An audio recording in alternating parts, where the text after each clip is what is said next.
یہ چھوٹے چھوٹے گناہ اللہ کے نبی نے فرمایا فَإِنَّهُنَّ إِذَا اجْتَمَعْنَ أَهْلَكْنَ، جب یہ اکٹھا ہو جاتے ہیں تو آدمی کو ہلاک و برباد کر کے چھوڑتے ہیں۔ اور دوسری روایت میں اللہ کے نبی نے مثال دی، پیارے نبی صلی اللہ علیہ وسلم نے ان چھوٹے گناہوں کے نقصان کو سمجھاتے ہوئے مثال دی۔ آپ نے ارشاد فرمایا ان چھوٹے گناہوں کی مثال ایسی ہے جیسے کچھ لوگ سفر میں نکلے، قافلہ نکلا،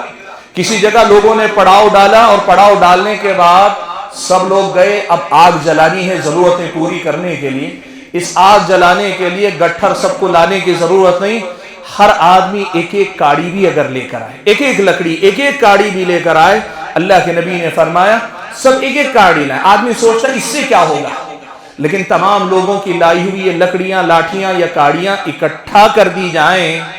اللہ کے نبی نے فرمایا ان کے اکٹھا کرنے کے بعد ایسی آگ وہ جلا سکتے ہیں جو آگ ان سب کی ضرورتوں کے لیے کافی ہو سکتی ہے۔ مثال دے کر اللہ کے نبی نے کہا جس طرح وہ ایک ایک چھوٹی چھوٹی لکڑیاں مل کر بہت بڑی آگ جلا سکتے ہیں، میرے اور آپ کے یہی چھوٹے چھوٹے گناہ آپس میں مل کر میری اور آپ کی جہنم کا ایندھن بنا سکتے ہیں، مجھے اور آپ۔ اللہ کے نبی صلی اللہ علیہ وسلم کی اس تربیت کا ہماری زندگی پہ اثر ہونا چاہیے کہ ہم اور آپ کسی گناہ کو چھوٹا نہ سمجھیں، اپنی زندگی کے اندر اپنے گناہوں سے بچنے کی کوشش کریں۔ سبحان اللہ، سلف صالحین میں سے بعض نے بڑی پیاری بات کہی، کہتے ہیں لا تنظر الى صغر الذنب، لا تنظر الى صغر الذنب بل انظر الى من تعصیہ، یہ نہ دیکھو کہ جو گناہ کر رہے ہو کتنا چھوٹا ہے، یہ دیکھو کہ اس گناہ سے جس رب کی معصیت نافرمانی کر رہے ہو وہ رب کتنا عظمتوں والا ہے۔ تمہارا گناہ چھوٹا ہے لیکن جس چھوٹے گناہ کے ذریعے جس رب ذوالجلال کی نافرمانی کر رہے ہو وہ رب کتنا عظیم ہے، اس عظیم رب کی نافرمانی کرتے ہوئے شرماؤ، نافرمانی کرتے ہوئے باز آؤ۔ یہ تربیت ہے جو اللہ کے نبی صلی اللہ علیہ وسلم نے ہماری اور آپ کی فرمائی۔ حاضرین گرامی، یہ جو چھوٹے چھوٹے گناہ ہیں، یہ چھوٹے گناہ میری اور آپ کی دنیا اور آخرت برباد کر سکتے ہیں۔ میں آپ کے سامنے ایک بڑی اہم بات علامہ ابن قیم رحمۃ اللہ علیہ کے حوالے سے رکھتا ہوں۔ دیکھیے ایک بات، پہلے ایک بات ابن قیم سے سمجھ لیں، پھر اس کے بعد یہ چھوٹے گناہوں کا معاملہ کیسے خطرناک ہو سکتا ہے سمجھ میں آئے گا۔ علامہ ابن قیم رحمۃ اللہ علیہ نے اپنی مشہور زمانہ کتاب اغاثۃ اللہفان عن مصائد الشیطان، اس کتاب میں علامہ ابن قیم نے یہ بتایا ہے کہ شیطان انسان پر، ابلیس اور اس کی ذریت بنی آدم پر، انسانوں پہ کیسے محنت کرتی ہے۔ یہ تو طے ہے کہ اس نے پہلے سے ٹھانا ہوا ہے آدم اور بنی آدم کی بربادی اس کی زندگی کا مشن ہے۔ اس کا ماننا یہ ہے کہ حضرت آدم کو سجدہ نہ کر کے وہ برباد ہوا تو اب اس کی زندگی کا مشن یہ کہ آدم اور بنی آدم کو بھی برباد کر کے چھوڑے گا۔ وہ جہنم کا ایندھن بننے والا ہے تو وہ بنی آدم کو بھی اپنے ساتھ جہنم میں لے جائے گا۔ اس مشن کو وہ کیسے پورا کرتا ہے؟ ابن قیم رحمۃ اللہ علیہ نے لکھا ہے کہ شیطان سب سے پہلے انسان پہ ڈورے ڈالتا ہے، محنت کرتا ہے کہ اس بندے سے کفر کا کام کروا لے، شرک کا کام کروا لے۔ سب سے پہلے کوشش کرتا ہے کہ اس بندے سے کفر اور شرک کا کام کروا لے۔ کیوں؟ اس لیے کہ بندہ کفر اور شرک کے گناہ میں مبتلا ہو اور بغیر توبہ کے مر جائے تو ہمیشہ کا جہنمی ہے۔ کفر و شرک کرے،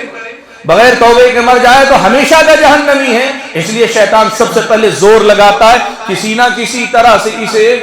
کفر اور شرک میں مبتلا کر دے۔ اور اللہ کے نبی صلی اللہ علیہ وسلم نے ایک بات بیان فرمائی، اللہ کے نبی نے کہا چونٹی کے رینگنے سے بھی زیادہ خفیہ طریقے سے انسانوں کی زندگی میں شرک داخل ہوتا ہے۔ اللہ کے نبی نے مثال دے کر کہا چونٹی زمین پر رینگتی ہے تو نہ اس کو دیکھنے والے دیکھ پاتے ہیں، نہ سننے والے اس کے پیروں کی آواز، چلنے کی آواز سنتے ہیں، بے آواز چپکے سے جیسے یہ چونٹی چلتی ہے انسانوں کی زندگی میں شرک بھی ایسے ہی داخل ہوتا ہے۔ یہ شیطان کی عیاری، اس کی مکاری، اس کی چال ہے، وہ کوشش کرتا ہے بنی آدم کو شرک اور کفر میں مبتلا کر دے۔ اگر اس میں ناکام ہوتا ہے تو پھر ایک لیول نیچے آتا ہے، ایک درجہ نیچے اتر کر آتا ہے، کوشش کرتا ہے کہ اس کو بدعتوں میں مبتلا کر دے۔ بدعتوں میں کیوں؟ بدعت کا سب سے بڑا مسئلہ یہ ہے کہ انسان کو اس زندگی میں دین کے نام پہ ملنے والے دھوکوں میں سب سے بڑا دھوکہ بدعت ہے۔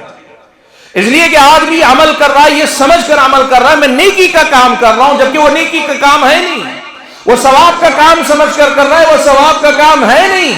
تو کوشش کرتا ہے بندے کو بدعتوں میں الجھا لے تاکہ بندہ دنیا میں مطمئن رہے کہ میں تو خوب نیکیاں کر رہا ہوں، لیکن قیامت میں آئے تو کوئی عمل قابل قبول نہ رہ جائے۔ کامیاب ہو جاتا ہے تو پھر ٹھیک، ورنہ کیا کرتا ہے؟ کافر تیسرے درجے میں آتا ہے، اس سے بڑے بڑے گناہ کروائے، اس بندے سے بڑے بڑے گناہ کروائے، بڑے بڑے گناہ، شراب نوشی، جوا، سود خوری، زنا، قتل، ایسے جو بڑے بڑے گناہ، جھوٹ ہے، غیبت ہے، الزام کسی پہ لگا دینا ہے، ناحق ظلم کر، یہ سارے بڑے بڑے جو گناہ ہیں، یہ بڑے بڑے گناہ کروانے کی کوشش کرتا ہے۔ اگر اس میں کامیاب ہو گیا تو ٹھیک، ورنہ پھر شیطان اس دروازے سے نہیں آتا، دوسرے دروازے سے آتا ہے، کوشش کرتا ہے کہ بندہ ٹھیک ہے بگڑ نہیں رہا ہے تو کم سے کم یہاں یہ ہو کہ اس سے فرائض کو چھوڑا دے، نمازیں چھوڑا دے، روزہ چھوڑا دے، حج کرنے کا خیال اس کے دل میں نہ آنے پائے، مال رکھتا ہے لیکن زکوٰۃ دینے کا خیال نہ آئے، فرائض میں اسے پیچھے کرنے کی کوشش کرتا ہے، اس لیے کہ فرائض کا ترک کرنا بھی بہت بڑے بڑے گناہوں میں شمار ہوتا ہے، فرائض کا ترک کرنا بھی بڑے گناہوں میں شمار ہوتا ہے، اور بعض اہل علم کے نزدیک خاص طور پہ نماز کو چھوڑنا تو کفر کا درجے کا کام ہے، تو وہ کوشش کرتا ہے کہ فرائض کو چھڑا دے، اس لیے کہ آدمی ہو سکتا ہے گناہ کرنے کے نام پہ بدک جائے، جھجک جائے، رک جائے، لیکن گناہ نیکی چھوڑنے میں شاید آسانی محسوس کرے، فرائض سے غافل کرتا ہے۔ اب اگر اس میں کامیاب ہو گیا تو ٹھیک، ورنہ پھر کوشش کرتا ہے فرائض میں نہیں تو بندے کو سنتوں سے، نوافل سے غافل کر دے، فرائض کی پابندی کر رہا ہے لیکن نہ سنتیں نہ نوافل کچھ نہیں، بندہ سے فرائض پہ بس کر لے، نیکیوں کے میدان میں آگے نہ بڑھے، اسی کوشش کرتا ہے۔ اس میں بھی کامیاب ہو گیا تو ٹھیک، ورنہ آخری درجے میں اس مقام پر آتا ہے کہ بندے کو سارے درجوں میں ناکام نہیں کر سکا تو آخری درجے میں آتا ہے، وہ یہ کہ بندے سے دو کام ہوتے ہیں نیکی کے، تو زیادہ فضیلت والے کام سے غافل کر کے کم فضیلت والے کام میں مشغول کر دیتا ہے۔